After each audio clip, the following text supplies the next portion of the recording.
bisa diganjar dengan hukuman sesuai syariat agama Islam.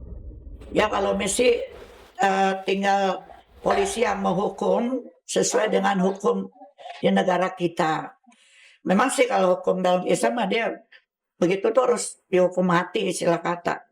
Orang yang begitu. Ya hukum seumur hidup lah minimal. Yang ngancurin rumah orang, udah diurusin, dikasih makan, dikasih duit, dikasih semaunya begitu.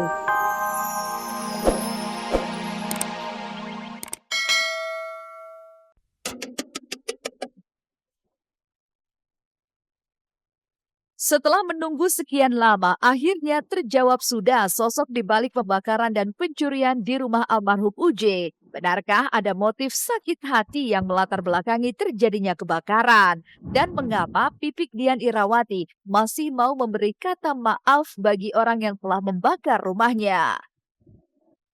Isak tangis dan hujan air mata mewarnai sidang penganiayaan yang melibatkan Citra Ria. Benarkah jika tangis Citra Ria dan Irianti Malarangeng memiliki arti yang berbeda? Nah, pemirsa, simak keseluruhan kabar tersebut yang sayang untuk Anda lewatkan hanya di Celeb on Cam. Polisi telah menetapkan sosok Ive sebagai tersangka atas kasus pembakaran juga pencurian yang terjadi di rumah almarhum UJ pada 20 Juni kemarin. Lantas benarkah jika sakit hati menjadi motif Ive tega membakar rumah Pipik Dian Irawati? Dan siapkah Ive dengan ancaman hukuman 12 tahun penjara yang harus ia jalani? Dan apa yang membuat Umi Tatu justru menginginkan hukum Islam untuk menghukum Ive? Pemirsa, selama 30 menit ke depan, saya Libra Akila akan menemani Anda untuk menyajikan kabar terbaru dari dunia selebriti hanya di Celeb on Cam, mengungkap fakta dan realita lewat mata kamera.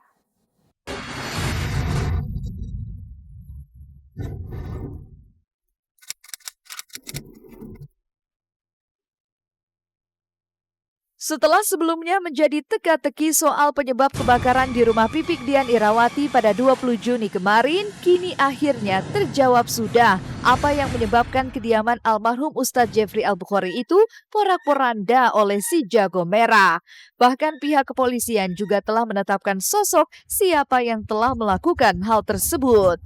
Dan polisi pun menetapkan pria dengan inisial IV sebagai otak juga pelaku terhadap pembakaran juga pencurian uang sejumlah 7 juta rupiah serta gitar milik almarhum UJ pada saat peristiwa Jumat Kelabu itu berlangsung.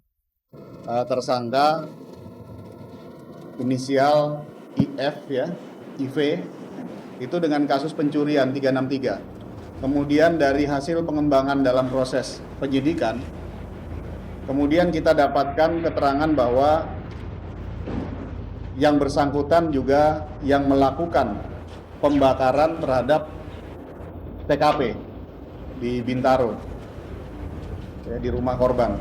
Motifnya yang disampaikan berdasarkan keterangan daripada tersangka adalah dikarenakan sakit hati. Kemudian dengan apa tersangka melakukan, yaitu dengan menggunakan korek api gas. Jadi dia menggunakan korek api gas, kemudian dia bakar korden di ruang tamu lantai 1, akhirnya menyambar ke ruang lainnya. Ibarat memelihara anak macan yang siap menerkam kapan saja, Pipik tak menduga jika orang yang telah ditolongnya itu justru menikam dirinya dari belakang. Akibat aksi nekat IV, Pipik serta keempat anaknya harus kehilangan hunian yang penuh dengan kenangan. Lalu, benarkah jika ini buntut dari rasa sakit hati pelaku yang telah diusir Pipik karena dianggap telah memberi pengaruh buruk pada Abizar? Jadi yang bersangkutan IV ini sakit hati ya, karena punya banyak salah dan dimarahi, sehingga dia punya niat untuk memberikan pelajaran ya. Dia membakar gorden, kemudian api merembet. Dalam kebakaran tersebut dia juga mengambil uang yang ada dalam gitar 7 juta.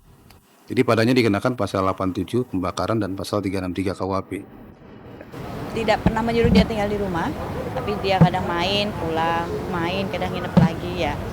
Karena saya lihat dia dekat sama anak-anak dan teman-teman Abizar juga kadang nginep di situ, yang akhirnya 2 hari bukan 2 hari, setelah tinggal di situ saya sering dapat laporan dari orang rumah kalau dia mulai bawa motor, almarhum ngajak Abizar keluar komplek gitu ya dengan ngebut. Itu saya sudah kurang suka dengan kelakuannya. Lalu dia ngajarin anak saya main kartu pun juga. Sampai 2 hari sebelum kebakaran dia sempat mengambil airsoft gun-nya almarhum yang pajangan itu, dan orang rumah yang tahu, yang akhirnya satu hari itu saya meminta dia untuk pulang dulu, tapi bukan langsung dari mulut saya suruh orang rumah tolong IF ini disuruh pulang dulu deh, dan saya kasih uang dia untuk pulang.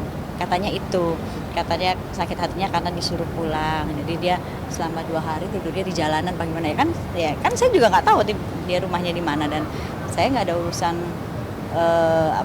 hubungan saudara atau keluarga, nggak ada, jadi di situ. Polisi juga Pipik memang tak perlu waktu lama untuk menangkap IV. Kabarnya jagoan cilik Pipik Abizar ada di balik penangkapan IV. Kini IV yang tengah menjalani perawatan di Rumah Sakit Polri Kramat Jati akibat infeksi saluran kemih harus bersiap menghadapi 2 pasal berlapis dengan ancaman hukuman maksimal 12 tahun penjara. Teman-teman, bukan hanya Abizar, teman-teman Abizar, dan dibantu sama orang-orang yang besar juga untuk memancing karena kan nih pelaku ini kan dekat sama anak-anak, dekat sama teman-teman Abizar juga. Kadang kalau di rumah juga main gitar sama mereka. Jadi penanganan perkara-perkara ini adalah 363 ya. Kemudian dari situ dikembangkan oleh penyidik. Ya. Kemudian ada perkara pembakaran, sehingga ini LP-nya ada 2. Jadi yang pertama pencurian itu sudah berjalan, kemudian muncul pembakaran. Jadi ada LP baru. Jadi ada 2 LP dalam perkara ini. 187 KUHP.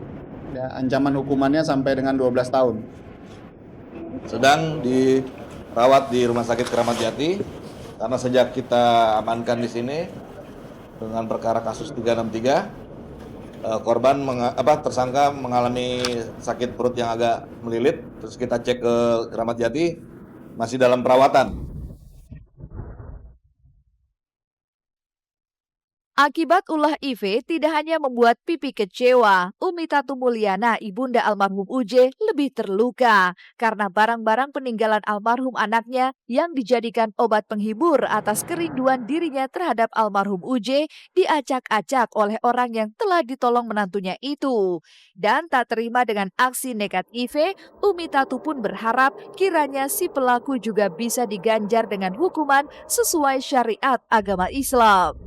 Ya kalau mesti tinggal polisi yang menghukum sesuai dengan hukum di negara kita. Memang sih kalau hukum dalam Islam dia begitu tuh harus dihukum mati, istilah kata orang yang begitu. Ya hukum seumur hidup lah minimal. Yang ngancurin rumah orang, udah diurusin, dikasih makan, dikasih duit, dikasih semaunya begitu.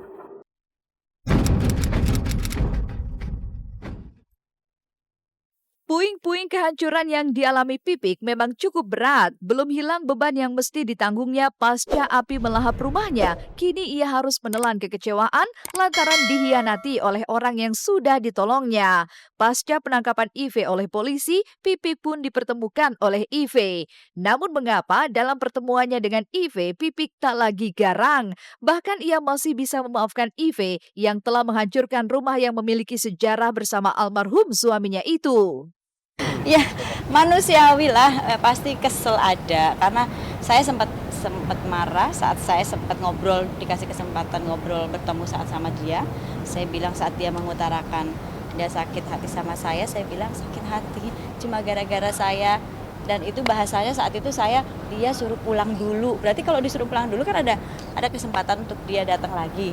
Tapi saat itu saya sampai bilang bahwa dengan kamu hanya sakit hati seperti itu, tapi kamu bayangin nggak seandainya saya saat itu nggak bangun, ya saat itu saya nggak bangun, berapa nyawa yang akan melayang.